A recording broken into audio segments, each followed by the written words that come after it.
నుంచే వ్యక్తిని ఏమనాలి? మహేష్ బాబు స్పైడర్ సినిమాలో విలన్ సూర్య గుర్తొస్తున్నాడు కదూ. ఉత్తరాంధ్ర నుంచి రాయలసీమ వరకు ఎన్నికల అనంతరం హింసను ప్రేరేపించడంలో వైసీపీ ఓటమి కనిపిస్తుంది. రాబోయే ఓటమిని కప్పిపుచ్చుకునేందుకే ఈ దాడులు చేస్తుంది. ఈవీఎంలు భద్రపరిచిన స్ట్రాంగ్ రూమ్స్ దగ్గర కూడా భద్రత పటిష్టంగా ఉంచాలి.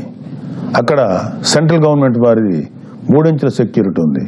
అయినా కూడా అక్కడ మన కూటమి పార్టీల ప్రతినిధులు నిరంతరం పహరా ఉండాలి.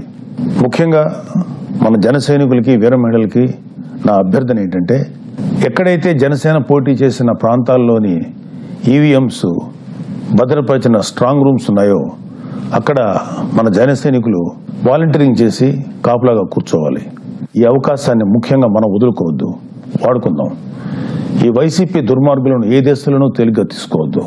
వాళ్ళు ఏ అరాచకానికైనా దౌర్జన్యానికైనా తెగబడతారు. ఆ మధ్యన అంటే 2-3 ఏళ్ల క్రితం అమెరికన్ ప్రెసిడెన్షియల్ ఎలక్షన్స్ లో కూడా ఎక్స్ ప్రెసిడెంట్ డొనాల్డ్ ట్రంప్ ఇలాంటి లక్షణాలే కనబరిచాడు. ఎన్నికల్లో ఓడిపోతున్నాను అని తెలిసాక కూడా నేనే గెలుస్తున్నాను, గతం కంటే గట్టిగా ఓట్లు వచ్చాయని ప్రచారం మొదలెట్టాడు.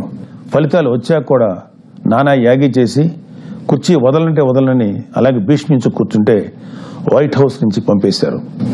దాదాపు ఇలాంటి లక్షణాలే మన ఆపద్ధర్మ ముఖ్యమంత్రి జగన్మోహన్ రెడ్డి కూడా ప్రదర్శిస్తున్నాడు. అందుకే మొన్నటికి మొన్న ఐపాక్ మీటింగ్లో కూడా తన పార్టీ గెలుస్తుందని గొప్పలు చెప్పాడు.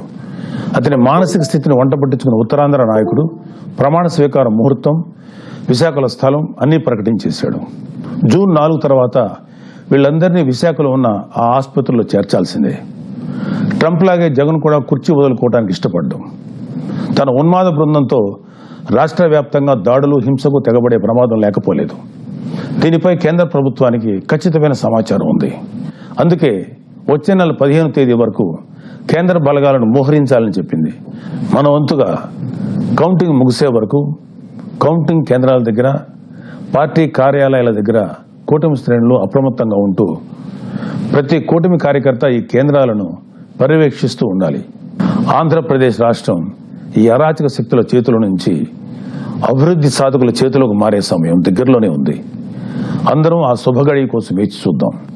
జై జనసేన, జై హింద్.